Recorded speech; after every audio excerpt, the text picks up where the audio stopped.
Assalamualaikum warahmatullahi wabarakatuh. Apa kabarnya hari ini anak-anakku semua? Pada kesempatan kali ini tanggal 15 Januari 2021 kita akan memulai pembelajaran pertama di semester genap kita kali ini. Semoga kita semua ada dalam lindungan Allah Subhanahu wa taala dan diberikan kesehatan oleh Allah Subhanahu wa taala. Sebelum kita memulai pelajaran, alangkah baiknya kita berdoa terlebih dahulu. Berdoa dimulai. Bismillahirrahmanirrahim. Alhamdulillahirabbil arrahmanirrahim maliki yaumiddin. Iyyaka na'budu wa iyyaka nasta'in. Ihdinas siratal mustaqim. Shiratal ladzina an'amta 'alaihim ghairil maghdubi 'alaihim waladdallin. Amin. Bismillahirrahmanirrahim. Rabbi shrahli sadri wa yassirli amri wahlul 'uqdatam min lisani yafqahu qawli. Ya Fattahu ya Alim. Amin ya rabbal alamin. Baiklah anak-anakku semua yang ibu banggakan, kali ini kita akan belajar mengenai teknik presentasi yang baik. Hampir semua orang rasanya pernah berurusan dengan presentasi. Entah itu untuk menyampaikan materi di kelas, pertemuan komunitas, atau rapat bisnis. Pasti ada momen di saat kita harus membuat presentasi di depan audiens atau pendengar. Pasti ada momen. Karena itulah penting untuk mengetahui cara membuat presentasi yang efektif. Cara membuat presentasi yang baik dilakukan dengan menggabungkan teks dan gambar yang menarik. Memperhatikan kenyamanan dan kemudahan audiens menjadi prioritas utama, sehingga presentasi bakal memiliki daya tarik tersendiri. Berikut ini adalah cara membuat presentasi yang efektif. Yang pertama, meminimalkan jumlah slide. Jadi, slide yang ditampilkan tidak perlu banyak-banyak. Cukup beberapa slide saja dan kalian terangkan mengenai slide presentasi yang dibuat. Yang kedua yaitu pilih font yang mudah dibaca. Jadi pilih jenis huruf yang mudah dibaca oleh para pendengar, seperti Arial atau Helvetica. Hindari jenis huruf yang tidak atau yang ada garis-garisnya dan lain-lainnya yang tidak terbaca oleh audiens pada jarak jauh pada saat ditampilkan.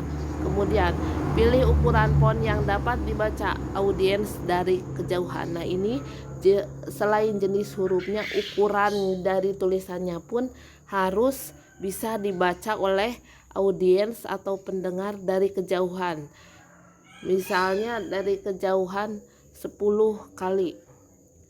Kita bisa 10 kali dari kejauhan bisa menggunakan ukuran hurufnya 12 ataupun 14 tergantung dari kejauhan para pembacanya atau para pendengar. Kemudian yang keempat, menjadikan teks tetap sederhana dengan menggunakan poin atau kalimat singkat.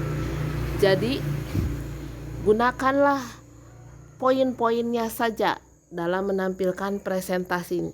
Tidak perlu panjang lebar.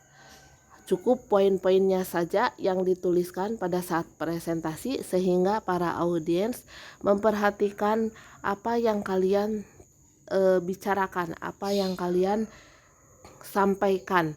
Jadi tidak terfokus pada tulisannya. Jadi buat poin-poinnya saja pada presentasi. Selebihnya kalian yang menjelaskan. Kemudian gunakan grafik dalam membantu menyampaikan pesan presentasi. Gunakan grafik untuk membaca presentasi kalian. Itu untuk membantu supaya presentasi kalian lebih menarik lagi oleh para audiens. Tapi hindarkan penggunaan grafik dalam jangka waktu yang banyak gitu. Jadi jangan banyak-banyak. Cukup beberapa saja untuk menampilkan grafik. Kemudian buat label untuk bagan dan grafik agar mudah dimengerti. Jadi gunakan label tulisannya, judulnya, agar tulisannya itu mudah dimengerti. Apa sih judul dari grafik tersebut? Nah, grafik X-nya untuk apa? Dikasih judulnya. Kemudian untuk garis Y-nya dikasih judul juga untuk apa, sehingga para audiens memudahkan untuk membaca grafik tersebut. Kemudian buat latar belakang slide tetap halus dan konsisten. Nah, latar belakang slide pun harus diatur supaya tetap halus dan konsisten.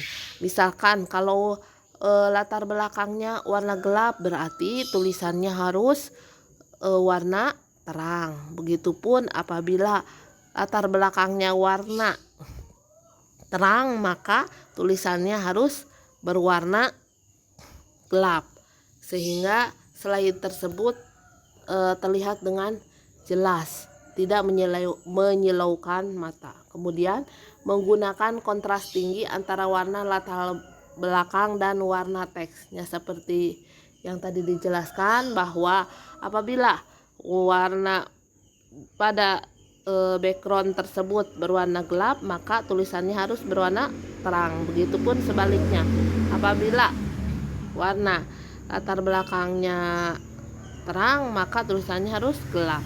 Kemudian periksa ejaan dan tata bahasa. Nah, ini sangat perlu sekali bahwa periksa sekali ejaan dan tata bahasa, apakah sesuai dengan EYD yang baik dan betul ataukah tidak. Jika belum sesuai dengan EYD yang baik dan betul, benar, maka silahkan kalian cek kembali ejaan dan tata bahasanya betul atau tidak, sesuai dengan kaidah tidak, bahasa Indonesia yang baik dan benar tidak. Nah, itu harus diperiksa.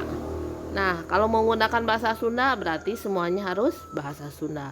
Kalau menggunakan bahasa Indonesia berarti harus menggunakan bahasa Indonesia yang baik dan benar. Demikian materi kita kali ini pada pertemuan kali ini. Dan terakhir, kalian silahkan install Microsoft Office PowerPoint di HP kalian masing-masing.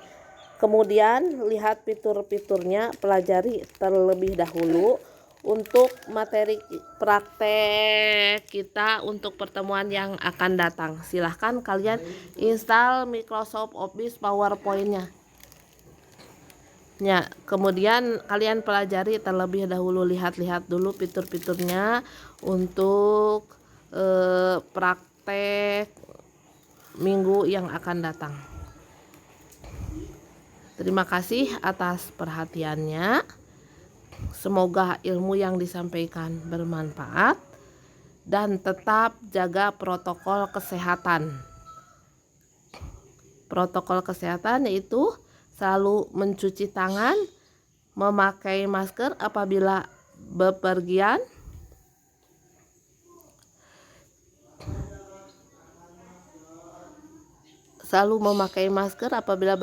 bepergian, dan tolong usahakan berada di rumah saja. Kalau memang tidak ada hal yang penting untuk keluar rumah, tetap di rumah saja. Kemudian stay healthy, stay home, stay home. Tetap sehat, tetap berprestasi, tetap berkarya, tetap semangat, dan tetap berprestasi. Wabillahi taufik wal hidayah. Wassalamualaikum warahmatullahi wabarakatuh.